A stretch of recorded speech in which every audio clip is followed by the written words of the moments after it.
So my aptly titled talk right now is Everyone Else is So Clever. Hi, I'm Lyza. It's great to be here. Honestly, it's great to be here. Hi.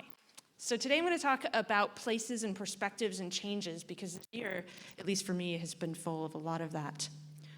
Now, I was born and raised and spent all of my life, save for a strange stint during graduate school, in misty and romantic city of Portland, Oregon. The city of Portland has come to believe itself maybe the most interesting place in the world. It's full of clever people enjoying their collective profundity. This is my hometown. And it was here in Portland that everything in my life happened. It's where I first clicked on View Source in a Mozilla web browser, a Mosaic web browser back in the 90s. In Portland is where I learned HTML 2.0 and where I saw CSS and JavaScript lurch onto the scene. It's where the web got awkward and was a teenager for a while. And in Portland, it was where I was as the web grew up also, got smarter and savvier, and so many things became possible. And this was great. It feels great when new things become possible on the web because now we have more options of how to build it, and we're more powerful, we're more enabled. And yet building the web has become kind of hard, pretty complex actually. There are stunning numbers of ways to skin the same proverbial cat. That is, there's many ways to get the same thing accomplished. And there's a side effect to the growth and change we've seen. There's a side effect with so many options. Choice comes with some baggage, it turns out. Change and growth present a lot of new options, and at first that seems great. It seems beneficial for building the web, but too many options can grow to be tyrannical, oversaturating us cognitively. Choice morphs from a feature to a burden. We have too many choices, and which do we choose? And how do we respond to that choice and change? There's a sense that we need to respond to quantity by fighting quantity with quantity. We tick boxes. We try to make our GitHub contribution graphs all one similar shade of dark green. We learn new languages to say that we did. Stuff. We are collecting skills like Victorian gentlemen of leisure collected carapaces and pinned butterflies. We collect these things. We're surrounded in things. Building the web is a daily struggle that puts us in the middle of a tug-of-war of contradictory demands, different kinds of contradictory demands. We're in the middle. We're being stretched and pushed and pulled, vulnerable. So meanwhile, back in Portland, where I had watched the web grow from just a tiny seed and where I had grown from just a tiny seed, I saw this amplified change and thrash, and I was right in the middle of it.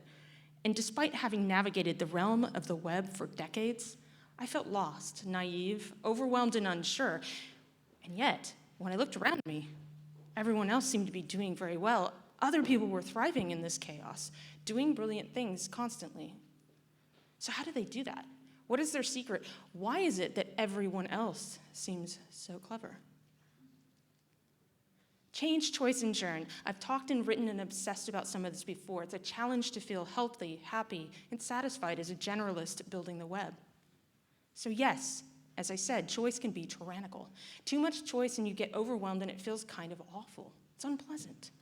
And I did not come up with this idea. It's the brainchild of the late Alvin Toffler from his thinking in the 1970s in his book, Future Shock. Overchoice is a choice overload. Making a choice can become overwhelming and paralyzing when there's too many valid and interchangeable options. It's awfully unpleasant. Choice can be a paralyzing force, a monster, a choice monster, a too many options beast. Compounding this, the web demands multidisciplinary skills from us, competencies. In fact, many of us are drawn to the web because of that, because it's an interesting and evolving combination of things, not just a single specialty. But being a generalist means that we have to make even more choices in multiple directions, on multiple axes in multiple fields, that we're getting our attention and energy torn asunder in so many different ways. And one might think if I'm such a chatterbox about all these pitfalls, I should transcend them. I should avoid falling into traps and sadnesses. That having come up with awfully neatly wrapped metaphors and aphorisms that I can deliver like glib self-help pellets during talks, that I'd be well-armored. Well-armored against overchoice paralysis, distractions, self-doubt, and the overarching dissatisfying feeling of never truly mastering things or meeting one's own expectations. That I'd be feeling just as clever as anyone out there building the web. But, as it turns out, I'm just as vulnerable as anyone. Heck, maybe even more so because I'm a bit of a delicate flower. So meanwhile, back in Portland, I really was trying to practice what I preached. And I thought about it a lot. And yet, in the past year, I had started to feel especially woeful. I could tell I was flailing because I just couldn't find balance. I would engage in feverish activity in one focused area at the expense of all else. The web moved forward, it surged forward, while I scrabbled behind like a small rodent, leaving behind the occasional turd of half-finished personal project or a dashed-off blog postlet. And I wavered between trying to be kind to myself and then berating myself horribly for not producing, for not thriving. I felt like wasted potential. I began to turn more and more inward, away from the topics and people of the web, to try to quiet it down. Inside my head, there were voices. I should be doing more things. Everyone else is. Think of the kinds of things I could build, the ways I could be changing the world. And here I am, doing comparatively nothing. While yet, the world around me continued to be so clever. You see, I did not feel clever at all. I felt tired, very tired. So it was the winter, well, more accurately, the summer, spring, winter, and fall of my discontent. Something wasn't feeling right for me in Portland anymore, my beloved hometown, and I was not feeling comfortable on my beloved web. So what was bugging me? What was getting me down so much? Well, maybe it's the traffic. The Google Maps traffic layer is more often than not just rivers of blood these days. Maybe it's the housing market, now unaffordable for so many of Portland's working families. Maybe it's the hipsters. It's easy to scapegoat the obvious things, the petty things. Maybe it's smugness. Can't Portland just be interesting without having to mention it all the time? But the dissatisfaction continued to build. I was feeling old and busted. What if it's not just me on a surface level getting crotchety about the slew of hipsters in my yard? What if it's something more serious, more meaningful, more frightening? What if I don't love the web anymore? What if that's happening? Could that be happening? Have I fallen out of love with the web? What even matters? My goodness, these are heady issues for someone so long of the web and so long of the Pacific Northwest. Maybe I just needed a break, so then I moved to Vermont. For 6 weeks, I did nothing of relevance to the web, nothing worthy of note in this context. Instead of building web pages and programmating, I did things that humans have been doing for generations and generations and aren't really worthy of taking photos of, but here are some photos anyway. Some of the things I've been doing in Vermont require me to pick up new competencies, to figure things out. Most of what I'm figuring out, though, and learning, has been figured out and learned before, like recognizing these black bear tracks. I'm learning in a new context. And the change from urban life to one so thoroughly surrounded by trees, rivers, sheep, and fireflies is so complete and so detailed as to be completely mesmerizing to me. There were a billion details, but I'm discovering them at my own pace. And I didn't feel that I had to prove this to anyone. In fact, I found it a little hard to bridge this experience to the online world, and I found that I didn't have much desire to.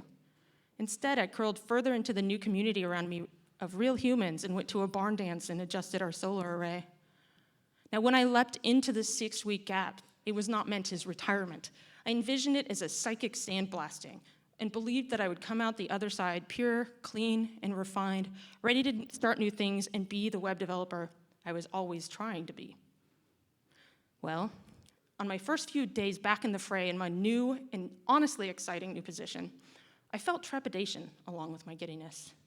I felt bewildered, as if I'd been sleeping under a tree like Rip Van Winkle as the world charged ahead of me decades in the future as I snoozed. I felt rusty and uncertain. I felt like I didn't even really know how to build web pages maybe anymore. And I didn't feel the clarity of vision I'd hoped for, of freshness. Instead, I still felt a little lost and confused and slightly dumb.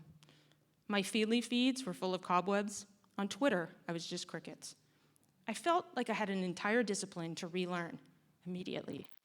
Now, for reference, I want to mention it had been 6 weeks. Just 6 weeks. So let's think about that, right? Because the web itself has been around for about 1,400 weeks, give or take, and I, myself, on the web have been active about 1,150 of those. I've been doing this for over 22 years. A conservative estimate would be that I've spent about 23,000 hours building the web. 6 weeks. That's less than 0.5% of the web's lifespan. So hang on, like how much meaningful change really happened in 6 weeks? And how much was noise and blogging distraction? And how much was I even able to discern anymore? How much of my own sense of incompetency and irrelevancy and sureness that everyone else is clever is imaginary or a coping mechanism for all this change? But regardless, it really felt like a lot of change. And there's certainly some real change going on. Can the web continue to thrive at this rate of change? Will she blow? And how is it that others seem to be coping so well? Once I got stable enough not to feel so shell-shocked, I realized that there were some things I did and some things I did not miss about working on the web. In the same way, I haven't been able to answer the question, so why'd you move to Vermont, very well until the past few weeks. So too was the clarity slow to gel around how I felt about my time away from the web. I definitely still liked figuring things out. And that's one of the things we do all the time when making the web. So that's good. My curiosity is still intact. That's relief. But to be satisfied for the longer term, I'm going to need to figure out what this kind of satisfaction means, what drags us down, and why, doggone it, it's so hard to feel clever when everyone else is. And as humans on the web, ever learning and ever growing, we are subject to cycles of motivation and demotivation. We obtain pleasure from certain aspects of what we do, and we get satisfied, but likewise, we also wallow in the troughs of demotivation sometimes. A developer's life is a cycle of motivation and demotivation, of angst and reward. And how these cycles arrange themselves affects our overall happiness and sense of professional well-being. When we stay too long in the trough of demotivation, it can really drag us down.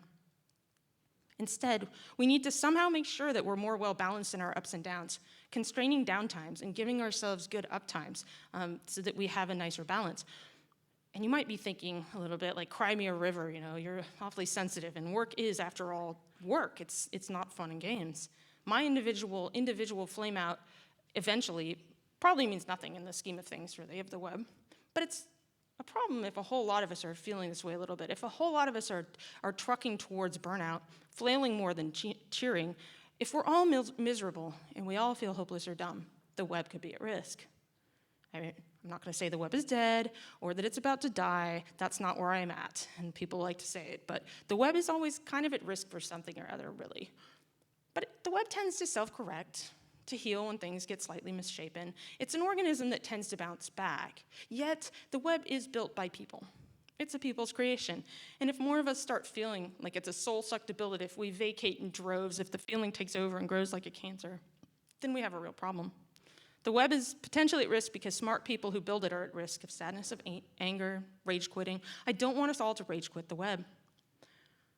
So I think this lack of cleverness I feel, maybe some other feel it too, is a symptom. It's a symptom of this thrashing journey that doesn't have quite the right shape for long-term joy. How did I get on this path? And how much of it is shaped outside my own influence? Can I fix it? And when reflecting on the challenges of being a generalist on the web in the past, I found a few common things that drain our motivation. These aspects tend to tug us down, use our available fuel of momentum until we're empty and dried out. There's change, which keeps coming up, right? Ever change for novelty's sake. And change is our job. We do deal with it. We have to. In fact, we ask for it. Do more, we demanded of the web, and we chanted it louder and louder. And the web standards bodies and the browser makers and the platform and hardware makers listened to us, and they did our bidding, and lo, new features are dropping like cheerful bombs all around us all the time. Now we're reaping the whirlwind. It can be a little bit tempting to freak out. In fact, there have been pleas to freeze the growth of the web, to collectively pause and have summits and think things through and figure things out, a sort of panicky standby button for the web. Are we there? Do we need to press this? We require change, and yet change is killing us. How about that for an impossible paradox? And how much of this culture of change, always change, is now woven into the warp and weft of the web's fabric itself? Okay, complain. Instead of listing off what makes things hard on the web, is there a way to look at this more constructively? Because remember, there are things I did miss about while I was on my hiatus, and I think I still want to be of the web. So yes, I missed figuring things out, but what else goes on the good side, the motivating side of working? To figure this out, to analyze it, I gave myself a reflective moment to come up with 3 experiences that I'd had in the past couple of years that exemplified the kind of satisfying feeling that I was looking for in my vocation, the kind of feeling that would keep me happy in a sustainable, long-term way. One example that was before all this happened, one example that actually happened during my break from the web, and something that's actually happened since I've been back on the web that gives me a lot of hope. My first experience happened at Over the Air. Over the Air is a yearly grassroots 36-hour hacking conference in the UK. In the years I attended, it was held at Bletchley Park. This is where Alan Turing and others broke the Enigma code that helped the Allies win World War II faster. As the hacking during the conference can go all night, and attendees are encouraged to camp, I'm probably in one of these tents back here. Now, normally when I speak at conferences, I don't end up with enough time to really get involved in the conference itself as much as I would like to, but this time I broke free of that. I ended up entering a hacking contest. That's me sitting next to my smiling friend, Matt. And so I gave it a go. The National Museum of Computing, which is adjacent to Bletchley Park, was looking for help creating a cross-platform JavaScript-driven timeline controller, and that was the hacking contest. That's what you were supposed to do. So using existing open source bits and pieces and working well into the night, I cobbled together a prototype. So that's the first experience. The second experience was, while I was on a break from the web, I baked a cake and I gave it to my neighbors. Now, it wasn't just any cake. It was pretty awesome cake. It was 3 layers, poured over with slow-made ginger and vanilla bean syrup. The layers themselves, chock full of handmade candied ginger, wasabi, dark chocolate, all separated with ganache, and then frosted over with a cream frosting sprinkled with black sesame seeds. I took all of this up, I made it, I sliced it up, and I handed it to people I'd never met, my new neighbors. So that kind of feels like making this talk a little bit. You kind of, here you go, never met you, enjoy. And then my third experience, since I've been back on the web, is working on the Johnny 5 Inventors Kit. My first project in my new position at Bloq was awesome, and I don't use that term lightly. I got to help Bloq and SparkFun launch the new Johnny 5 Inventors Kit. It's a beginner's kit with all the parts you need to build a bunch of stuff in the real world controlled by JavaScript. I helped with the guide, which walks through 14 different experiments, built with using the JavaScript-controlled Tessel2 development board. My role involved editing and clarifying existing content, writing content, testing things, and adding code examples to the guide. So these 3 examples, disparate in time and function, gave me the types of feeling that I seek when I think of other things I want to do on the web and think of what I mean when it seems like other people are clever. Is this the kind of feeling I want? I think so. Good in the way that I want to feel for building the web. How can I find other things like this? What do they have in common? Well, one of the things that all 3 of them have is an ability to express craft. And a way of setting the stage for that craft is a certain amount of ritual. And rituals can be meditative, slowing you down and paradoxically making you more productive. It gives you the context within which to exercise your craft. Rituals like preparing the ingredients for a cake neatly on the counter, or initializing a repository, or structuring an application. Rituals tend to get you in a zone for exercising your craft, and repeated practice leads to mastery. On the other hand, there's a fine line between ritual and busy work. And our community's current habit of booting out tooling and frameworks frequently for the next new thing can throw ritual out of balance sometimes. When we can't get things squared away and jump in and get to the real meat of the problem quickly, we can feel demotivated. What ends up happening sometimes is we have too much churn in this space, and we end up with days that are all chores and no work. So as software engineers, we tend to automate away a lot of the chores, but when the system is changing so often beneath us, we're left solving the same build and workflow automation problems over and over again. So craft is an elegant thing, like musical phrasing or calligraphic beauty in code. Let's make sure we're able to use our craft and not just doing chores all the time. And my 3 examples had a nice balance of ritual and craft. I was able to exercise open source and standard web workflows over the air. And baking is certainly full of a lot of ritual and craft. And with the Johnny 5 project, I was able to dive right into a defined project with defined tools and flow. Another characteristic that all 3 examples that made me happy shared is that they had constraints. Constraints are the antidote to overchoice, and again, I'm not making this up, it's another one of Alvin Toffler's ideas. And though constraints may seem like a cage, we're actually creative within them. They free us by freeing us from some of the overchoice. Options are removed from us, which is actually a relief. And I even create a kind of an arbitrary fake constraint when making this talk. I decided that all of my shared characteristics that were good for these examples would start with C, like constraints and craft, and a few more coming up. Of course, the word contrived also starts with C, but there you go. So with these 3 examples, they all had constraints, and those constraints helped to set me free. Whether it was the specific requirements of the projects or constraints of the real space of the kitchen and the ingredients I was working with, it was helped me get into a space to be able to get things done and satisfying. And another aspect of all these projects, an aspect that brings fulfillment, is human connection, community, the interplay of real people with the things we make. For me, open source technologies and the openness of the web in general is the most important thing to me, value-wise, about it. The democracy of the web endures and keeps me committed to the vision of the web. It is vital. And projects with a strong community and human aspect often lead to a sense of continuity, starting from something, going towards something, connecting to things, and often leading beyond something. So my 3 examples had strong community aspects, whether it was using open source software to help an organization, whether it was connecting to new people and meeting my neighbors and making them happy, or helping people learn. Now, with the first example especially, something amazing came from the community connection. I entered the hacking contest, and amazingly, I won the hacking contest, and this was an extremely rewarding experience. As my award, I was given an Arduino starter kit. So I had an Arduino development board, a book, and a whole bunch of little bits of electronic components to experiment with. I ran home and immediately did everything in the book. I graduated to more. I started learning more and more and tried to get, learn as much as I can, and ended up starting contributing to some community projects, some open source projects, started specializing in using JavaScript to control hardware. I wrote a chapter in a book, and now I'm writing an entire book about this. So that actually fundamentally changed my life, and that's very exciting to remember. And something that sews these together, feeling that I really like to have when I'm working on the web or on any project, is a feeling of competency.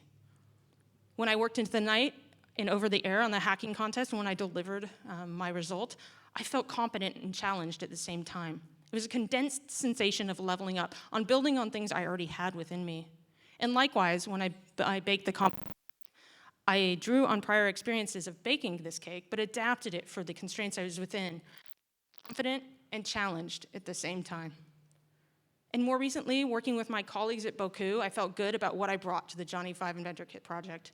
Experience with technical editing and making empathic content to help people learn. I felt good and challenged at the same time. The sense of competency comes from applying pre-existing expertise expressed as craft. Sure, there are challenges to surmount, but I reach for goals from a good foundation of established skills. And it's hard to feel competent if you feel like everything is changing beneath you, change being the natural enemy of competency. It's hard to feel good at what you do when you carry around the sense of never being able to get past a hello world acquaintance with technologies as they rush past. But these 3 examples, I was able to feel competent in different ways, and that was extremely rewarding. So there's this collection of characteristics that start with C. Projects that are satisfying and meaningful have several common aspects for me. These were key to helping create a path for me with lots of good motivation. How can I find more of these? And why is it that my move to has made me think more of this? Why does it feel satisfying to figure things out in Vermont in the same way that these projects feel satisfying to me? Where are the connections here? And I've been trying to put my finger on what's different about being in Vermont, why it feels so satisfying to get things done here. One thing I've noticed is that I'm using things that I haven't used since my childhood.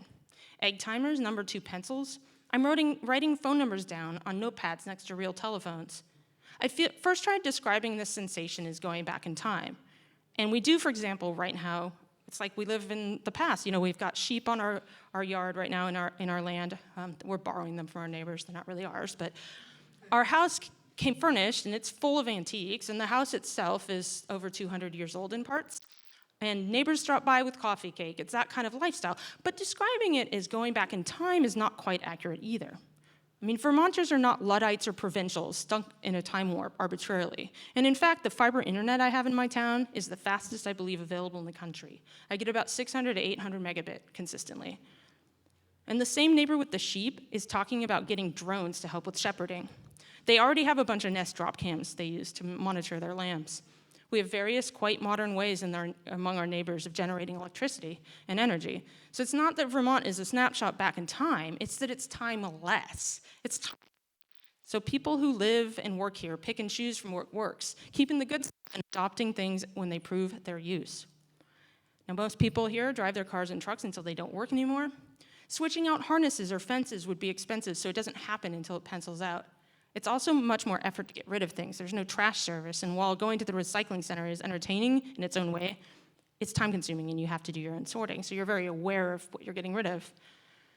So I don't think it's that things evolve slowly in Vermont because the culture has its heels dug in. It's that slower evolution makes sense. There's a clear cost for change, and change gets evaluated in the bigger picture. Aha, so why don't we do that? Hang out in the big picture more. This hit me in a rare bolt of clarity while I was driving back from a family wedding in New York State recently, thinking through all these things. Our day-to-day context is terribly zoomed in, so detail level. What if we could all zoom out a bit, stop living in 6-week or even 1-week cycles, and think about how change is shaping the web in the bigger picture? Right now, everything is so tiny focused. We're pressured into reacting to change, not shaping it. Urgency gets mired up with importance. And what will the web even be in a year or 2 or 5 or 10? Can you picture it? I'm not sure I can, and I'm not sure I spend enough time trying. And instead of seeing each changing detail in isolation, can we plug it in and see how it fits in the complex surrounding context? And can I do better at recognizing noise as noise? A few weeks ago, there were thousands upon thousands upon thousands of tadpoles in the river across from my house. But only a few will survive and make it to adult toadhood. And if you'd taken a narrow snapshot a few weeks ago, you'd be overwhelmed by so many tadpoles. But now it's a more mature landscape with only a few surviving young toads. And that's the thing with change hitting the web faster now. It's good and innovative that it's hitting, but it helps to remember that fledgling features are sort of like tadpoles. You don't have to catch all of them with your net, and if you wait, they'll be easier to pick out when they make it to adulthood, filtering out the noise. And there's a rampant short-sightedness and rapid novelty in the 24-hour news cycle we have in our life, politics, entertainment. We too, as web people, are vulnerable to the shiny and energizing quality of constant forward motion and change. But we don't need to be like this. I don't need to be like this. I can control some of my destiny. So this has been a year of huge changes and changes in perspective for me. Less than 3 months ago, I pulled up stakes and left my hometown, a place I love very much. I also took a brief break from the web, another thing I love very much. My new frame of reference in Vermont gave me the ability to reassess things that motivated and demotivated us on the web, to identify the kinds of characteristics that lead to satisfying and meaningful web projects, and to realize that cleverness is somewhat illusory. My self-doubt in terms of cleverness is fading as I'm making some needed changes in my relationship with the web. These are changes that I need to be more happy. These slides are taking a long time to progress. I apologize.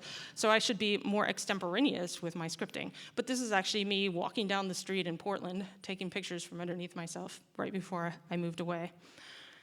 There I am. So a lot of this is on me. I need a responsibility for my own happiness. I need to assert myself and reject noise. This is part of what drove me to change my lifestyle so drastically. And while all of us respond slightly different to the pressure of immense and constant change, I know that it's stressful for nearly all of us. I truly want us to be able to keep the feeling of the spark that led us to the web, to keep it from burning out, to keep it kindled.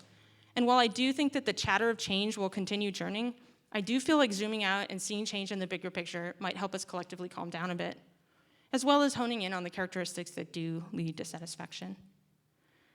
This time, I'm not going to wrap things up neatly, not in this talk.